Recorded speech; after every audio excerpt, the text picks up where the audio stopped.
All right. Here we go into Champ Select. Yeah, I would highly expect to see Rumble banned this game because of the Penta. Definitely something that they need to do out of respect for his beautiful play. Um, I would also anticipate the Jarvan ban, maybe. yeah, I mean, he did a really good job of just being everywhere and controlling the map. I don't know that it's somebody that they absolutely need to ban, but we do see they ban Vayne and Thresh, so they're not going to ban Rumble yet. I don't know if they're going to just straight up counterpick Rumble. We'll see. If we see a Nautilus and a Vi ban, these are all very strange bans coming down. And these are all the same bans thus far that happened in Game 1. Yeah, Thresh is a good ban. Vayne can also be a good ban. I mean, especially since Platypus, or no, not even Platypus is the gold player, but so he's given a little respect to, is it Shuckle? I believe that's the 80 carry over there. Yeah, Eternal Shuckle. He's played Vayne both games in the first tournament, first week, did a great job with it. There's the Leona ban. They're going to ban out Leona over Rumble. I'm not sure that I agree with that. Leona is an amazing support. She does a great job of controlling all of the team fights. So she's really someone that can really make herself important late game, but I don't know that it's ban worthy. And there is a Jarvan ban. And Lumine, like that Lumine bans his own Jarvan, so I hope he wasn't trying to pick Jarvan and accidentally banned him. We see Jigglypuff forever taking Hecarim. Hecarim has been devastating all tournament long.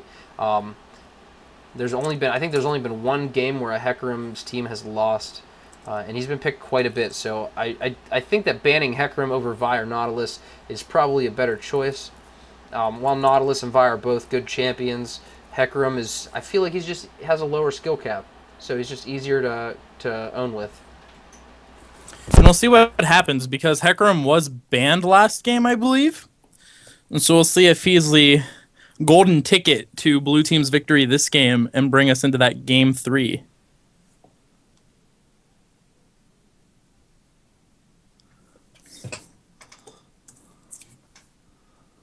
Sorry, I had some shenanigans. Dropped the camera. There we go. Ish, I missed what you said. I apologize.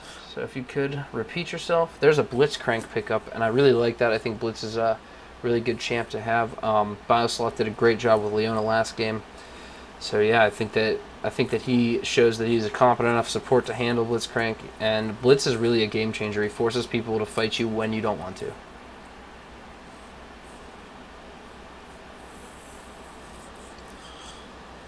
Although it is fairly easy to counter Blitzcrank just by proper placement and like standing behind your minions or off to the side a little bit.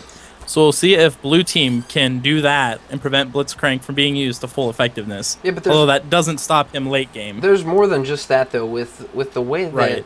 that Mythic Dawn has been warding, especially in this first game, I mean, they're going to be able to grab people over walls, especially since Team 16 did a subpar job of ward coverage. We see a Jace top on Killjoy. I think that he's hoping to counter Rumble a little bit, but I don't know.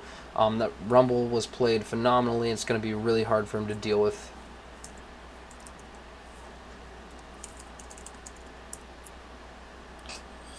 Sorry about that. I was distracted by chat and my little helicopter poster. Yes. Alright, let's see. We got Taric, Jace, Hecarim for Blue Team, and Sejuani and Blitzcrank. Yeah, Neocypher says that we got our teamwork down, and they sure do. It really showed. The coordination was definitely on a much higher level. So really we need to see Team 16 have a shot caller who just... There is an Aurelia pick, so that Aurelia is going to lane top against Jace. I think it's a solid choice. Aurelia is very tanky. It's going to be hard for Jace to deal with. But Jace is just good overall. So we'll have to see. The Eternal Shuckle is showing Twitch right now. Twitch is a fun champ to watch. I think that Twitch is really underrated. He's an extremely good champion. So we'll just have to see how it's played out. Twitch was banned last game as well. Oh, okay. I'm assuming that Shuckle plays a lot of Twitch, but we won't know. Platypus Q is showing Fiddlesticks, but we know Platypus Q is the 80 carry, so probably not going to take Fiddlesticks just kind of harassing with it. And we'll just have to wait and see what he locks in. There's the Jax in the top lane. Jax is... Or wait. That is what is going on. I am so Mid lost Jace, right now. maybe? Let's see. Jace is But there's Killjoy. Jace. We got to figure some stuff out. I'm taken aback by the choices. Wreckman is the middle. So maybe a middle Jax. Killjoy played top. Jigglypuff Forever is the jungle. Platypus is the AD carry. And Kate Synth is the support. So maybe we had some lane swapping. I'm not really sure. There's no true AD carry though. And Jace cannot be a true AD carry. I don't care what you guys say. He just doesn't do the damage that he needs to do. He doesn't. His kit is built for him to be a bruiser. And so I'm not sure what is going to happen now. Luke Sir in chat suggests Criddle Sticks, potentially. I guess we will see.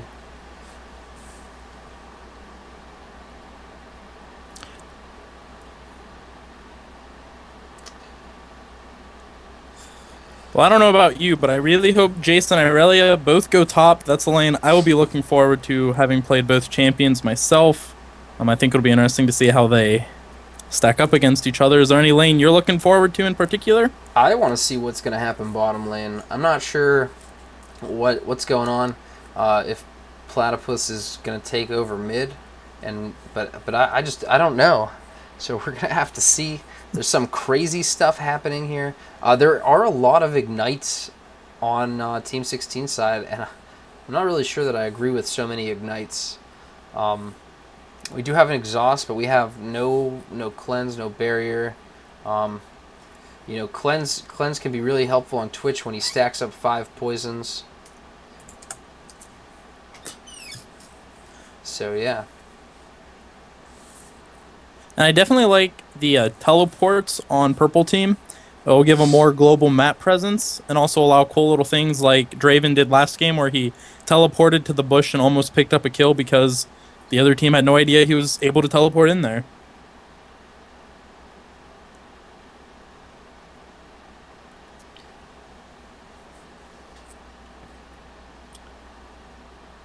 Incendiary makes the comment that if blue gets to level 6 without being snowballed, they win. Do you agree or disagree with that statement? I don't know. I just don't think. I don't know. I just don't think that they're going to be able to pull it off. I like the composition from Purple Team better. I think they have better coordination right now. Purple Team being Mythic Dawn, they just have better team. They have better coordination. I'm not sure what's going to happen bottom lane, but it's going to be rough. It'll definitely be interesting, that's for sure. There's still some commenting about the sub. I want to point out that nobody in this game has been subbed. What happened was in week 1, because Ticket to Ride was cleared to play in week 1, and he was only a silver player then. And that was before the rule change. The rule changed in week 2 that you could only substitute somebody with 3 ranks higher than your player. So, just pointing that out. Yeah, this awesome strategy. I don't know. I guess we're gonna have to see.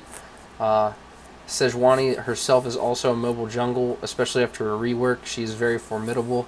So we'll have to see how Lumine measures up to Hecarim. He's done a great job of being all over the map as Jarvan. So probably gonna see the same thing again as Sejuani.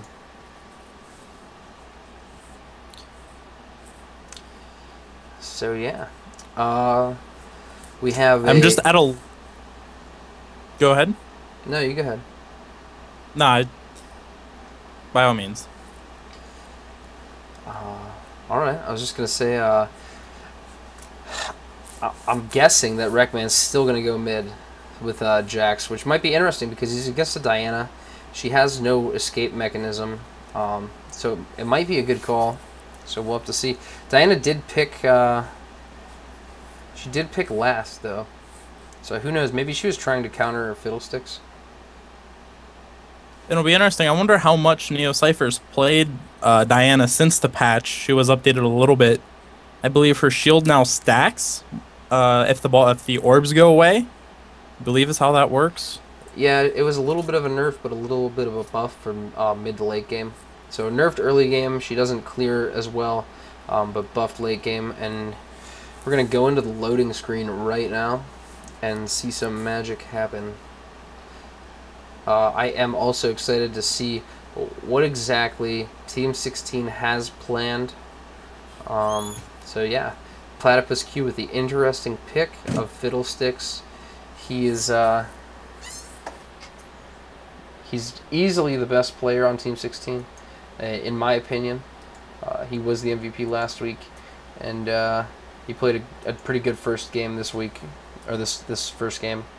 So yeah, we have in the skin battle, Dark Candy Cane Fiddlesticks does beat out both Kingpin Twitch and Frostblade Irelia. So I think that we're tied in the skin battle right now, depending on what Killjoy has.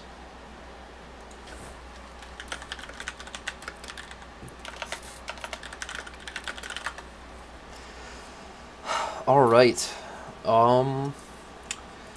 Killjoy is not connected. It makes me so sad. I'm gonna switch over the loading screen for you guys to see this. There it is, Full Metal Jace, and I think that the skin battle goes in favor of Team 16. Even though it's even, I think that Candy Cane Fiddles puts him over the edge, and the fact that he even picked Fiddles, pretty crazy, pretty crazy. Any comments at all? Please feel free to chime in, Benner. Well, I don't want to get redundant, but I do think this will be an interesting game. No, you're pretty redundant. I know, it's just shows how ignorant I can be sometimes. Yep.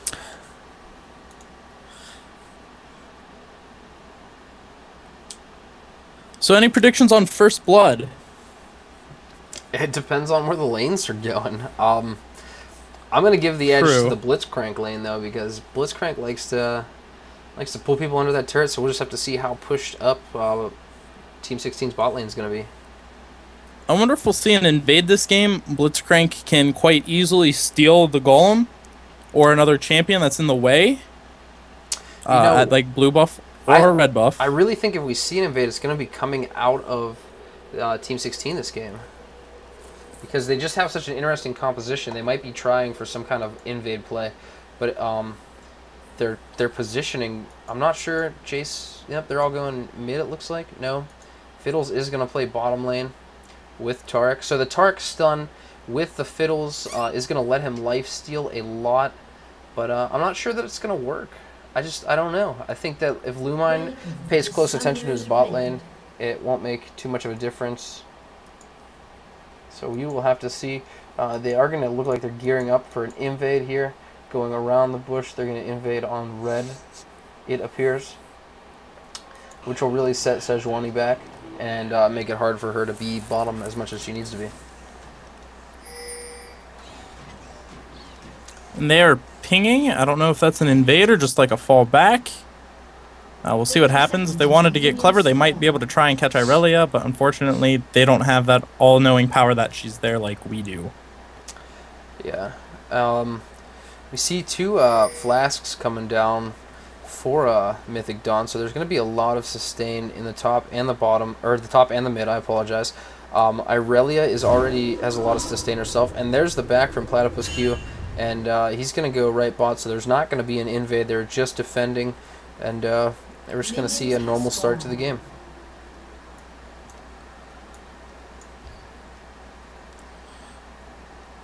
A normal start to this crazy matchup. As normal as running Fiddle bot lane can be. I do find it interesting, both Fiddlesticks has started a Dorn's Ring, while Twitch has started a Dorn's Blade.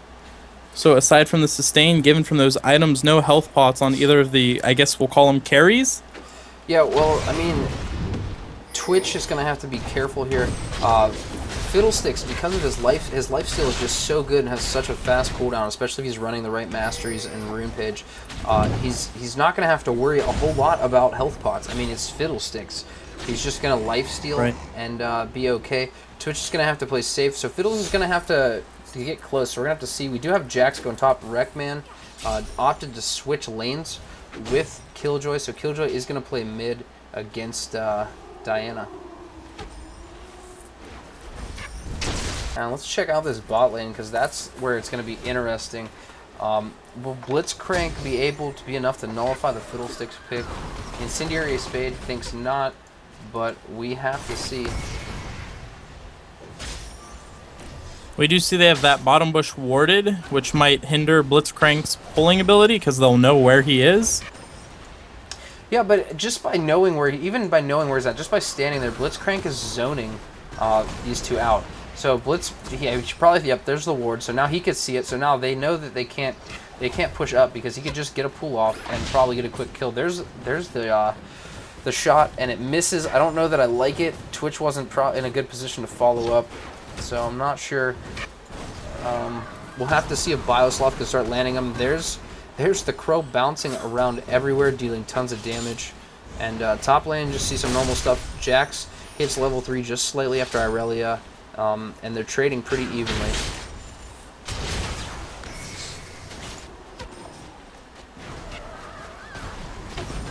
See Diana pushing a little bit in the mid lane.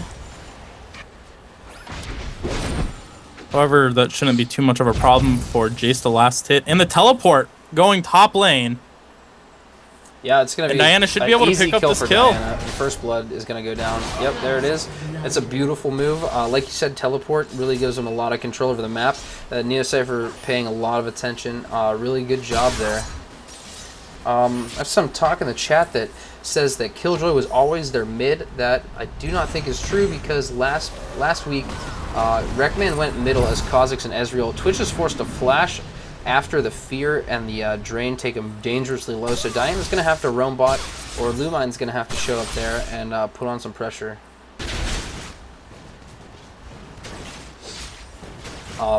So that one kill by teleporting top is really working out in Diana's favor. She's pretty far ahead of Jace. I got to switch the lanes again. Not only is she still up in CS after she TP'd up and came back, but she does have that one kill, and she hasn't had to go back and buy yet. Bot lane. We see Twitch teleported down bot, so as he does not miss out on any of that precious CS. Yeah, I don't really like the teleport down bot, but I guess if you have to do it, get back in lane and not miss any. I definitely don't want to let Fiddlesticks get too far ahead right now. But I think Lumine just needs to get back into the jungle and show up bot a few times. Irelia places a really deep ward. I guess that just says she's not worried about Hecarim coming around into her jungle. A lot of times the jungler does like to do that. Hecarim is exceptionally fast, so he often does not. So he's taking a risk here. And Jace lands the counter strike after he leaps, and is not trading effectively though with Ticket. And I said Jace, but I meant to say Jax. They both start with a J. Neither of them are Asian, and I mixed up their names also. We see Hecarim mid. However, Diana seemed to have gotten away quite easily without much damage. And a lane gank coming down bottom lane. Yeah, that's a really good call by Sejuani. There's the flash into the charge, but it's just wasted. There's the pull on the Fiddlesticks. If they can get him down, Blitz needs to get out. His passive shield was down, and he dies and gives Fiddlesticks an early kill, and that was just bad. As soon as he pulled, he needed to back out of the turret, and he did not. So it's well played on Platypus' part, and Tarek able to turn that gank around into their favor. Yeah. However, I don't know, was it so wise to gank that close to their tower? I mean, he had so much range on his reach still. He caught her like halfway through the maximum distance. He really didn't need to be that close and under the turret, so. We see Irelia is really starting to handle Jax quite effectively. and so I think that Ticket is going to have another win top lane. Fiddlesticks does have a kill, however, bot, and he is pretty even in CS, but he's going to back, and Twitch is going to stay in lane, so hopefully the additional experience will help Twitch to catch up. Taking a look at the items real quick, I find it interesting that Jace opted for the double Dorns. Yeah, meanwhile, top, though, I don't mean to interrupt you, but Jax was chasing Irelia real deep, so she... Ticket just ignited him, ulted, and then forcing Jax to back. Now she's healing up. She's going to be able to get free farm under this turret, probably farm a little bit past the turret. But yeah, the double Dorn start is interesting on Jace. I think that they know that they're lacking an AD carry, so they want to gear him up to be similar to an AD carry. But I think that you still need to go tier on Jace just because he's so mana dependent. Not to mention mirror mana definitely helps later on with the deeps. Damage or deeps, you call it whatever you want. There's a nice grab by Blitz. He gets Tark. Tark is not going to go down here, though. Fiddlesticks is just too scary right now for Twitch. And there's a lot of crowd control in that bottom lane. I think that he needs to be more careful about who he grabs. So yeah, it could we have potentially... Diana wandering bot. Yeah, this is what needs to happen. She's already way ahead in her lane. She's got double the CS. She's got a kill. She's got her needlessly large rod. Fiddlesticks pushes out and Diana comes in. This could be really devastating. She is level 7, so she is higher level than both of them. She needs to ignore it. Nope, she's going to go in. She misses her Q, but goes in with her ult anyways. Fiddles ults and forces out. No, Twitch goes down. He doesn't even make it out, so that's a second kill for Fitch. Twitch, Fiddles, whatever. Fiddlesticks gets a second kill right now, and Diana's forced to go back up. They're pinging her because they have really good ward coverage. No, they don't have really good ward coverage, so he's pinging to Warren.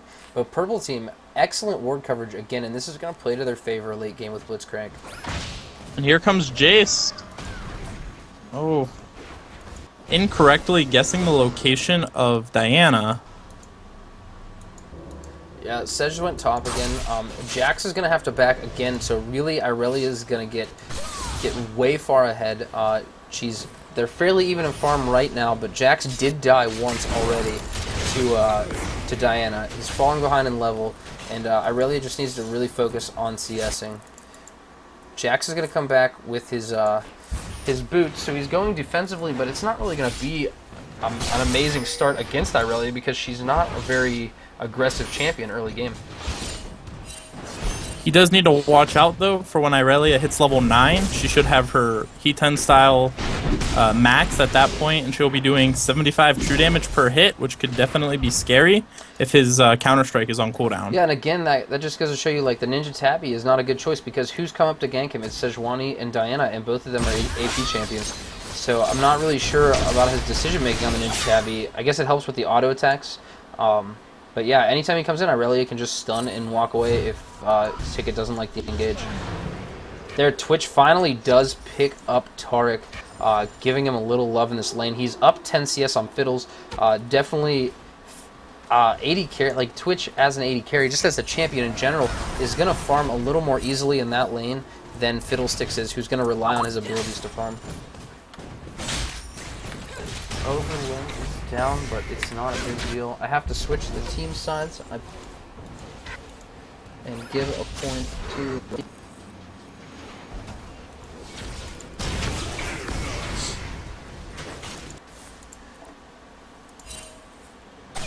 Just a lot of good stuff happening in this top lane right now. Ticket is being a very pivotal player. I don't know, everyone is upset because he is playing extremely well, but I'm not sure why. Maybe he's actually a really good player who joined on a lower level account to give his team some boost. Who knows, but he was legitimately a silver player when the tournament started, so everybody gets upset though because League of Legends is a hard game. Ish.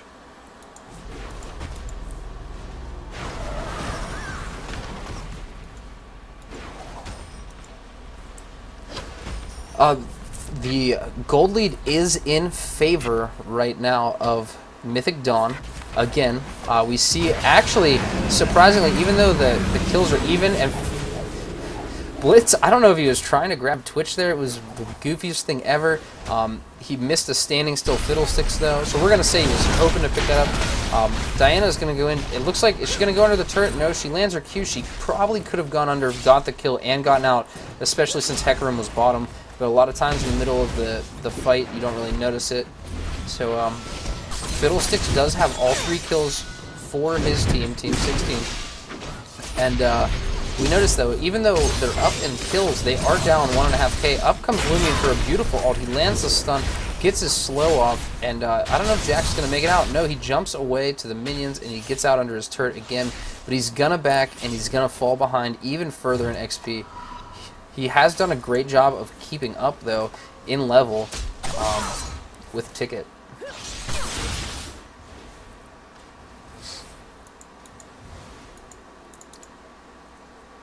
So we see nobody's made a play onto Dragon yet. I think that one of Team 16's slip-ups is, like was stated earlier in the chat, is that Mythic Dawn has much better coordination. I think that when they got the kills down bottom and Hecarim showed up, that they could have gone and taken this Dragon right here with 3 people. And the only person who would have been able to contest is Diana, and I think that it would have been foolish of her to come into 3 healthy people. And by that, I mean to dive them in the Dragon Pit.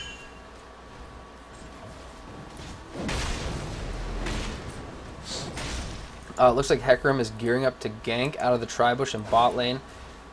And it was warded. I did not get to see whose ward was there, but I think it was a purple ward. Blitz has been doing a great job of keeping the Tribush and the Dragon warded, so they know this is coming, I believe. There's a grab on the Tark. It might be a mistake. And Twitch is he's not gonna even expunge Twiddlesticks. Wow, I cannot even say his name right now. And they're forced to back out. I think Blitz's grabs are really working against his lane partner right now. Pulling a Tark into you to receive a stun, that's like initiating for him. And down comes 4 people. They're determined to shut this bot lane down. Tark gets the stun up, but will still go down to Twitch. That's 2 kills on Twitch. There's the ult from Lumine. It's not even going to pick up a kill, and the Fiddlesticks ult comes in. It's on 3 people. Blitzcrank just has to flash out of it. Fiddles flashes up to Twitch, and now they're going to turn this fight around because Jax came down through the lane. Basically, every flash in the world was burned, and we had a 1-for-1 trade. So Twitch picking up a kill, and Fiddlesticks picking up a kill. But as we see, the gold is still... Now, Blitzcrank just tried to pull there. I think that he would have died had he pulled anyone under the turret. They're trying desperately to keep this turret up, and I don't know if they're going to be able to do it. And down goes the top turret. Irelia's just been up there dealing damage to it. She doesn't have TP, though, so she can't come down and join the fight. Jace goes mid and pushes that turret really hard, so Diana is out of position for a long time and gives up a mid turret. And even though they're down in the gold count, they do have a lot of map control right now.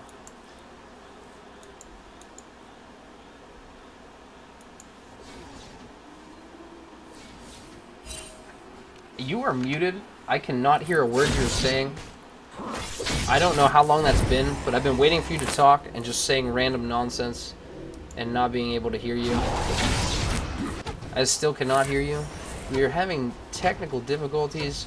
It seems my co-caster has muted himself. I did. So I meant to turn my webcam off, and I clicked my microphone. Great job, so I have no idea what you were trying to say at all. But again, another missed opportunity at a Dragon from Team 16. Twitch just is missing his caster. There's another pull onto Tark, who instantly ults. If he would have landed a stun there, that could have resulted in another kill. So this Blitz, I mean, has got to stop pulling Tarek into him. He really has to start using his pull in a roaming sense, as opposed to pulling his lane partner into, like, closer to death.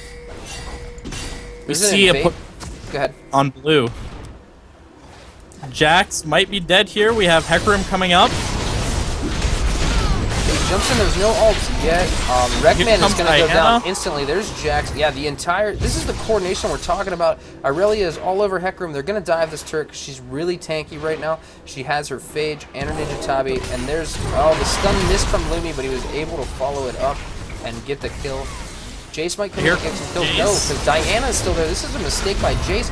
Is he going to get the kill on Lumi? No, Lumi gets away just barely. Oh, Lumi almost dies with 50 HP left. But Jace goes down for that, and that was a mistake, because even if he trades 1 for 1, that's never good, especially when your team is ahead in kills. You don't want to give up needless deaths. And so he ended up not trading out, giving another kill to Diana. She's about to finish her Zonias. So Twitch, meanwhile, is trying to get out a Blade of the Rune King. He's really far behind, not against his laning opponent, but if we were to take a normal game at 17 minutes, Twitch should probably already have a completed item. So that just shows you how much he's been dead and how much he's been struggling against this crazy lane comp. So I have to say, while I didn't approve of it at first, I think that it is a neat composition. It's kind of quirky, and it's working out in their favor. Because Platypus right now is really the only reason that blue team is still in this game. And there's we see Diana took mid tower, and Irelia and Sejuani both beginning to converge on mid lane, perhaps trying to let Jace push up, or just going straight in. Yeah, and there it is. There's the great coordination, the great gank. Diana actually leaves lane, so Jace thinks he's safe even when Lumine comes in, but Neo Cypher's just going to go around up the river and get the kill. And now here's what we're talking about, the dragon. They only killed one person, but now they're basically going to get a free dragon to Jax's top. I mean, they're going to trade dragon for the turret, but that's okay because they've... No! The teleport going down from Twitch, saving top tower. There it is. Beautiful play. Beautiful map awareness right there, because now they take the dragon, they're going to be able to go down and save Blitz. So that was a great job. They didn't have to trade. Their coordination and teamwork is great. It looks like these guys have actually been practicing together. Another Tark pull. Yeah, but that one's okay because he pulled him into 3 people. Not a problem there. Right. And now Platypus is finally shut down. Kate goes down also, or Kaden. And yeah. Eternal Shuckle needs to be really careful with this Jax, though. Jax can just jump on him and melt him. Really, he just TP'd up, and he needs to defend the turret and wait for somebody to come up. Now they're going to push 4 bot lane and take another turret. So they are going to lead the turret battle, and that'll put them ahead 9k. I mean, the coordination of purple team, though, has just been unparalleled. You saw he pulled Tark, but they still ignored Tark and went straight for Fiddlesticks, which still allowed them in the end to get the double kill because Tark stayed around to try and save the 80 carry. Yeah, definitely. I mean, there's not even really anything to say about that. I mean, you hit the nail right on the head. Purple's going to go up. It looks like they're going to set up to ward for Baron, maybe. No, they're trying to catch Jace. I thought they were going to throw down some wards and just being safe while warding. They're definitely not going to Baron this early, but it looks like they're not even going to ward. Maybe they're just going to shove that top lane. They've been doing a great job of really keeping Team 16 out of position. There's a beautiful lead by Blitzcrank, but Jace just didn't quite walk into it, so I got to give Biosloth a hand. He very nearly grabbed a sightless grab, and Jace is not going to get away. Killjoy has just been way out of position all game. Jace is not an AD carry. I will say it again and again. As you see, he just dies so fast because he doesn't have any tankiness to him. He doesn't. I mean, he needs to be a bruiser. His kit just begs for him to be good at the bruiser. There's a Fiddlesticks all under the turret, and Shackle is going to go down again. Shackle needs to be much more careful. I'm not exactly sure why he's staying there so often. Purple team's turret has been destroyed. And we see that blue team did get the turret despite Diana's effort to try and save it. It's just kind of hard to go under tower and defend a tower 2v1, especially when you're level 12, 10, 14. You know, it just makes tower diving much easier at that level. Yeah, we see Jax and Hecarim both chase Irelia all the way from top lane. Hecarim even ults her, and they still cannot kill her. Ticket, while he has not been as much of a presence this game as he was as Rumble, he's just really, I mean, an immovable object right now, and really frustrating for these guys. His farm is equivalent to Jax's, but he has 2 kills and 5 assists, so he's really starting to steamroll. It looks like he's going to build. Yep, there he finishes his Triforce, and so now he's going to be able to do a lot more damage and start to carry pretty hard. Diana did finish her Rabadon's death cap, and I'd like to see what she goes next. There's the boots. Pretty safe choice, especially when you're low on gold. And what helps her better than to run faster into battle? While blue team is behind in gold, Fiddlesticks does have half their kills, so a well-placed Fiddle ult might definitely change the game. Oh yeah, I massive agree. AoE. Fiddlesticks has 5 of the 6 kills on Team 16. So if Fiddlesticks, he needs to finish that Zhonya's really quickly so that he can ult in and Zhonya's himself. Because otherwise, they're just going to focus him down, and then this team can do nothing about it.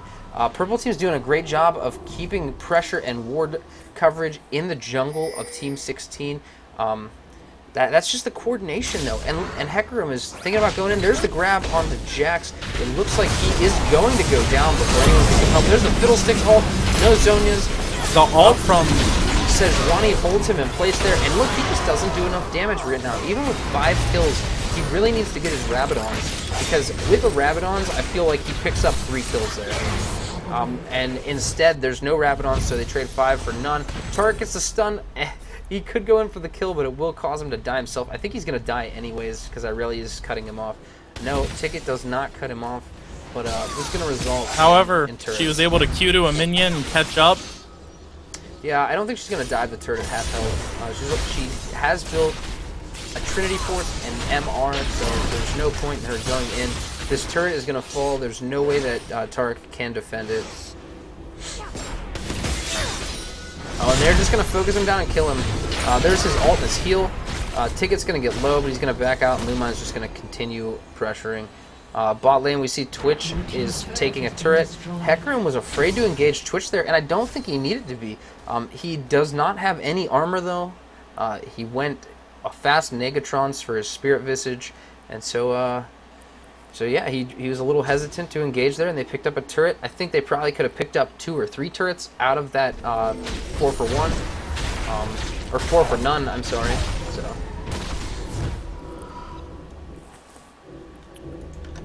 Just see everybody kind of repositioning themselves at the moment, backing to buy. You already discussed some of the purchases.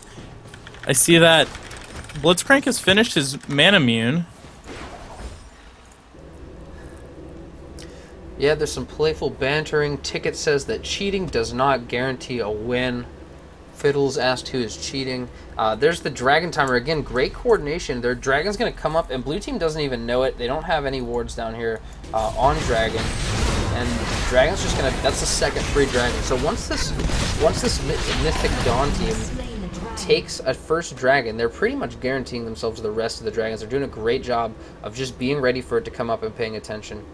Hecarim is confused, and so am I, because I'm confused at Hecarim.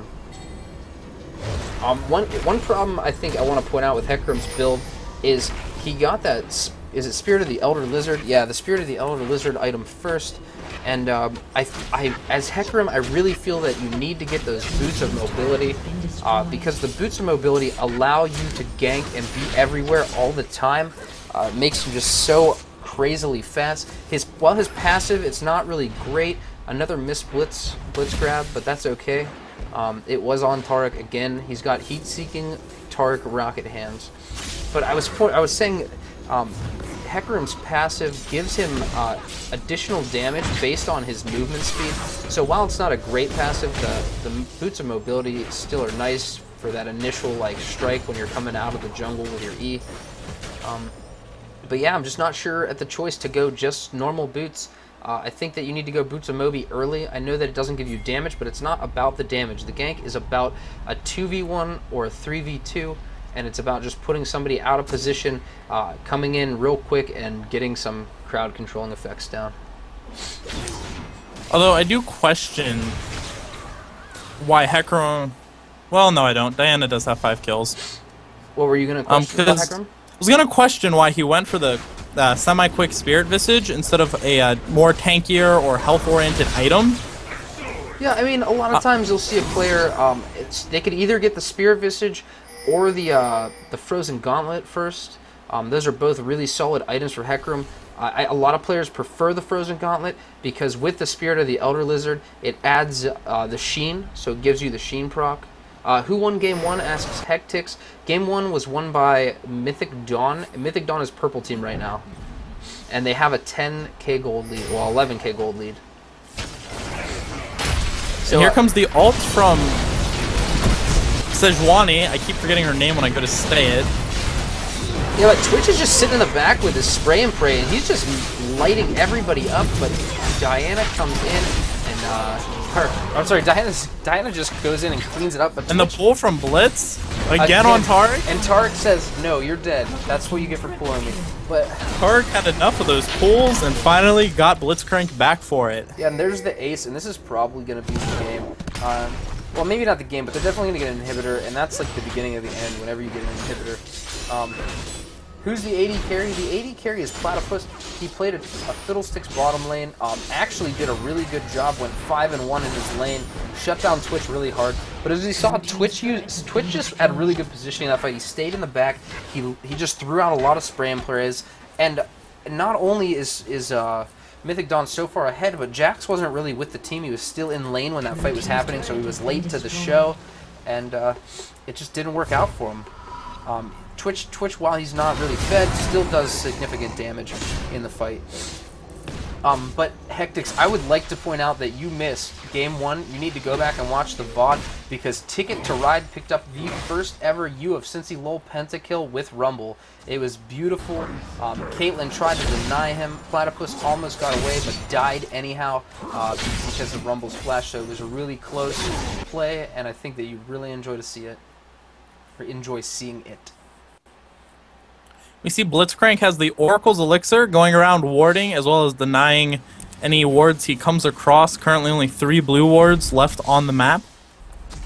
Yeah, there weren't really many down in the first place. Tarek's going to clear out both of these wards, but Blitz is probably just going to come right back up, and I'm not sure why. Does he? Oh, that's his ward also. He threw down a normal ward and a pink, but that's okay because he has a Sight Stone. But he doesn't have a Sight Stone. I'm a liar, so he's just wasting money.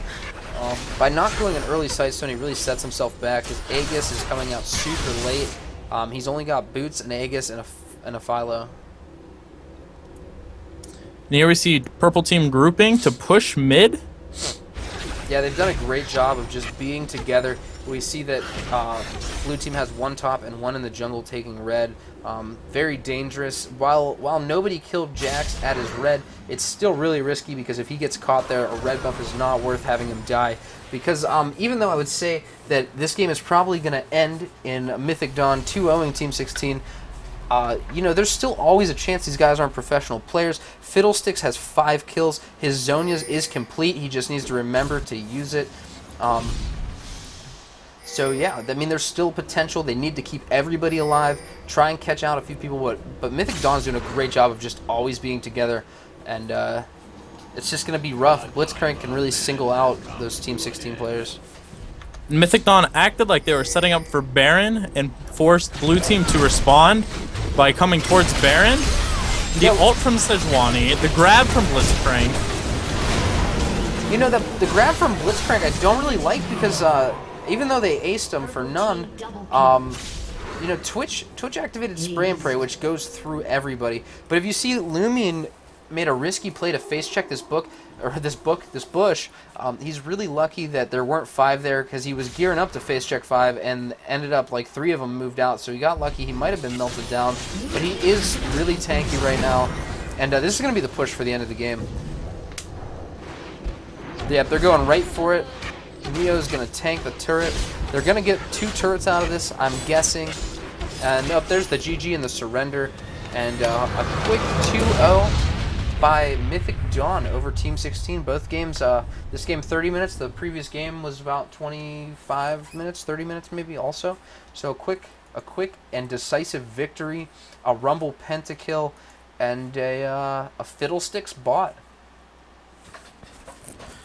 The Fiddlesticks bot didn't pay off in the end, but it did definitely, I believe, delay the game. He played Fiddlesticks extremely well, having almost all of his team's kills. Zedraconian says that Sightstone limits the number of wards he can carry. Yeah, it does limit the number of wards you can carry, but you have to remember, 1 ward is 75 gold. So by the time you get the late game, if you don't go Sightstone, you're just wasting a ton of gold into wards. So it's really efficient. It gives you some tankiness early game. If late game you opt to get rid of it and buy 5 wards straight up, that's okay too. But I think that it's definitely a smarter buy first. I would even argue that you should go back to base looking to buy a Sightstone before a Philostone, because the gold you earn from the Philostone, from going back and buying a Philostone first, the gold you will earn will not be as much as you will spend on warding before Sightstone. So I gotta disagree with you. I think that the early Ruby Crystal and the health from it is really significant. Now, if you go back and you can't afford a Sightstone, yes, you should get a Philo. But if you go back and you can't afford the Sightstone, you want to pick it up and just start using it, because not only does it give you free wards, but you can also abuse your warding. A lot of times, like when you move up, if you're pressuring, you could change your warding position and not have to worry about wasting wards because they're free. So you can definitely get down a lot more wards. I believe you exhausted just about everything to say about the Sightstone. It is a good item. It helps supports out. That's what it's meant to do. Ruby Sightstone is great because a lot of times, also, there's one more thing I could probably say. As a support, you really don't always hit full build. I mean, we look at Blitzcrank. He went Mana Moon. I don't know why. I mean, but if we look, he has enough room for a Sightstone and Pink Wards. So you could fill that last slot. I mean, if we look at Taric, Taric only has 4 slots filled. So he could still hold more wards. Thank you, Lumi, for appreciating us, appreciating you playing LOL. We had a blast. I know it was a little awkward because we've never casted together before, but it's okay. I'm sure that Ryan had a blast also, even when he muted himself for like 20 minutes and I was just blurting things out. The one time I tried to talk to was that entire span when I was muted. So a future tip to casters, make sure you don't mute yourself. Fun fact, makes it a little bit harder to cast. Yeah, just a little bit. So yeah, again, congratulations to Ticket to Ride for a wonderful pentakill. Actually, Benner, I would really appreciate it if you went on after this game, and when you're making the highlights of the games, also make a highlight of just the pentakill so that you could post it up. People can just see the pentakill. They don't have to watch the whole game for it, because I'm sure that's something that Ticket wants to watch, because it was great. It was really good. I will definitely make the time to do that. You guys gave an excellent show. First game was kind of a blowout. Second game, however, was actually pretty close for a while. The Fiddlesticks bot lane was you guys were struggling against, so I think it was a fun thing to watch, a fun thing to cast, and it made the game interesting and pretty close. And then you guys finally pulled out. Great plays by everybody on both teams, and good luck in the future weeks of the tournament. Well, I believe that wraps everything up here.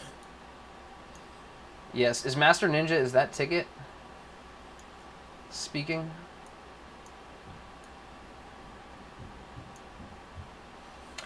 All right. So all in all, a good game. Again, this is my counterpart, Shryukin154. You can find him in game at Shryukin154. I know that it says Twitch TV Slick. I was just too lazy to take that down. I am Mangrease. It's as dirty as it sounds, but not all that dirty, I guess. You can find me at Twitch TV/Mangrease, streaming LOL, having fun. We're enjoying casting this tournament for you guys. Also, Ryan Benner, Shryukin, if you guys would do the honor, he doesn't have a Twitch, but if you would check out his games, he plays for Feed the Poros. They're probably not going to make it into the bracket because they're playing diamond teams, but that's okay. They're having a blast.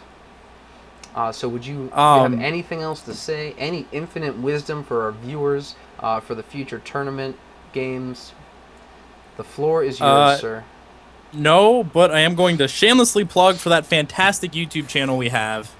I'll type it into chat. Everybody should go subscribe right now. Is that the U of Cincy? Yep, Yeah, all VODs are getting posted there, where they will permanently be available until YouTube dies or Anonymous decides to Right. be mean to YouTube, And- whichever happens first. And for you guys who are watching the VOD and can't see the chat, he put in www.youtube.com/U of Cincy lol. That's UOFCINC, right? UOFCINCILOL. And that is where you will be able to find other VODs, other clips. He's going to post up the videos into the Facebook group from Twitch, but who knows how many videos Twitch will actually let you keep. They do let you click to save forever, but is forever really forever? We don't know, but YouTube is forever. So we're putting them on YouTube also for those of you who love the YouTubes. I actually lied. I posted the right link, which is youtube.com/user/univ of Cincy LOL. That was my All right, fault. so I lied to you guys. That's UNIVOFCINCILOL. That's just here. I'm just going to put it on the VOD screen so that you guys can see it. I'm going to type it out real quick. And actually just copy and paste it right here so people can see. There is the website for those of you interested in going to the Cincy site. But again, holy crap, that is a long link. There it is. It fits right across the top, just barely. And now it doesn't because I clicked out of it. All right, so anyways, it's been a blast. I don't mean to meander. So any last words at all after your shameless plugging? I mean, it's not really shameless plugging when it's for your own organization, so. Well, I've also been plugging it like every single day in our special little League of Legends Facebook group. Yeah, you have a lot of special little things. So with that, I am Mangrease, this is Shryukin, and we are signing out. Take it easy.